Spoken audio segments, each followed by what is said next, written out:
सह्याद्री माझा न्यूज आणि वराड माझा न्यूज मध्ये सर्वांचं स्वागत आहे. नमस्कार मित्रांनो, मी सूरज देशमुख. आज आपण दर्यापूर मध्ये होतो आणि दर्यापूर मध्ये महाविकास आघाडीतर्फे ईव्हीएम हटाओ या संदर्भात एक आंदोलन छेडण्यात गेलं होतं. नेमक्या भूमिका काय होत्या ते आपण जाणून घेऊ. आपल्यासोबत काँग्रेस कमिटीचे तालुका प्रमुख दादा, आज तुम्ही ईव्हीएम हटाओ या संदर्भात एक आंदोलन उभं केलं होतं, नेमकं काय या मागचं कारण काय? सोशल वर्कर जे आहेत त्या लोकांच्या माध्यमातून हे आंदोलन आज करण्यात आलं. त्याच्या मागची पार्श्वभूमी अशी की आपल्याला माहित असेल, त्याच्या आधी हरियाणामध्ये निवडणूक झाली, ती कशा पद्धतीने झाली, त्याच्यामध्ये काय घोळ झाला, तिथले उमेदवार कसे निवडून आले, की ज्या लोकांना गावात उमेदवाराला फिरू देत नव्हते त्या ठिकाणचे उमेदवार भरघोस मताने निवडून आले. महाराष्ट्रात सुद्धा तीच परिस्थिती होती. एखाद्या गावामध्ये 400 मतदान झाले असेल तर बरेचशा ठिकाणी 600 मोजण्यात आलं. मग ते उर्वरित 200 मत आले कुठून? हा खूप मोठा संशयाचा विषय आहे. आणि आत्ताच मागच्या आठवड्यात एक व्हिडिओ व्हायरल झाला, बहुतेक सर्वांनी पाहिला असेल. तर असं जर होऊ शकते तर याच्यामध्ये निश्चितच संशय लोकांचा बळावलेला आहे. आणि ही जी निवडणूक गेली महाराष्ट्राची, ही 100% मॅनेज करून लोकांना हरवण्यात आलं. विरोधी पक्षांच्या उमेदवारांना हरवण्यात आलं. कारण की महाराष्ट्रात एवढ्या समस्या असताना नुसतं लाडकी बहीण त्यांनी ही जी योजना आणली त्या भरोश्यावर हे निवडणूक जिंकली नाहीत. त्याच्या आडमध्ये यांनी खूप मोठा मताचा घोळ केलेला आहे ईव्हीएमच्या आधारे, आणि त्याच्या माध्यमातूनच हे निवडणूक जिंकलेले आहेत.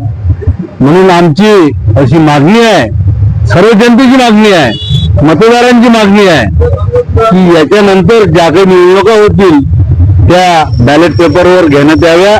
कारण की या ईव्हीएम मशीनवर अजिबात मतदारांचा विश्वास राहिलेला नाही. तेव्हा निश्चितच निवडणूक आयोग याच्यावर विचार करेल अशी आम्हाला अपेक्षा आहे. आता खापर ईव्हीएम फोडल्या जाते असं सुद्धा एक पदाधिकाऱ्यांचं, काही पक्षाच्या पदाधिकाऱ्यांचं म्हणणं आहे, काय सांगू शकता? 100% असा आवाज येतो. परंतु यावेळेचं महाराष्ट्राचं चित्र हे वेगळं होतं. कारण प्रत्येक घटनाक्रमावर जर विचार केला, तसं दर्यापूर जर पाहिलं तर दर्यापुरात तुमच्या महाविकास आघाडीचा उमेदवार निवडून आलेला आहे.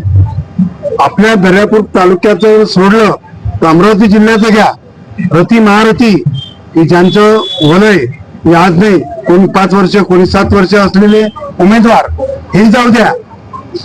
बंड मॅडम आणि ठाकूर एक उभे आहेत बडनेरा मतदारसंघात. 21 ठिकाणी त्यांना एकसारखे मत आहे. 1, 2, 3, 4 मान्य करा, 21 ठिकाणी एकसारखे मत आहे. 374, 374, 225, 225. हे असं शक्य होत नाही. जर हे होत असेल तर त्याला कुठेतरी ईव्हीएम कारणीभूत आहे. 100% मनसेचा एक उमेदवार आहे, तो माझ्या इथं 65 मत आहेत. माझ्या बंगल्यामध्ये मला फक्त 2च मतं भेटली होती.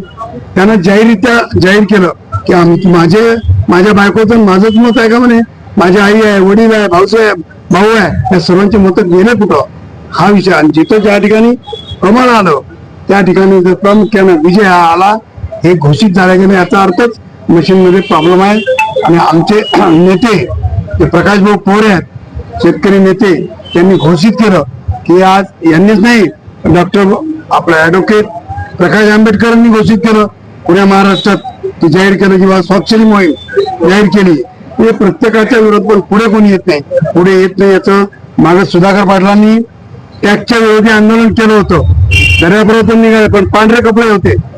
सर्वसामान्य माणूस नाही येत, पुढे येत नाही. आणि बोंबलते मात्र त्याच नावानं, कारण हे बोंबलल्याशिवाय आई मुलाले दूधही पाजत नाही हा निसर्गाचा नियम आहे आणि म्हणून मग आपल्या तालुका लेवलवर काही ना हा छोटासा एक कार्यक्रम आपण इथं आयोजित केलेला आहे. धन्यवाद. एक पक्षाच्या माध्यमातून दर्यापूर येथे ईव्हीएम हटाओ या विषयाचा एक निषेध आंदोलन इथं करण्यात आलेलं होतं. ईव्हीएम वर जो निकाल लागलेला आहे विधानसभेचा हा निकाल संशयास्पद लागलेला आहे असं संशोधक आणि अनेक पत्रकार आणि राजकीय विश्लेषकांचं म्हणणं आहे आणि हा आवाज अनेक पक्षांनी उचललेला आहे. मित्रांनो, तुम्हाला हा व्हिडिओ कसा वाटला नक्कीच आम्हाला कमेंट बॉक्स मध्ये कळवा आणि जुळून राहा सह्याद्री माझा न्यूज आणि वराळ माझा न्यूज करता सुरत देशमुख सह रवी नवलकार दर्यापूर.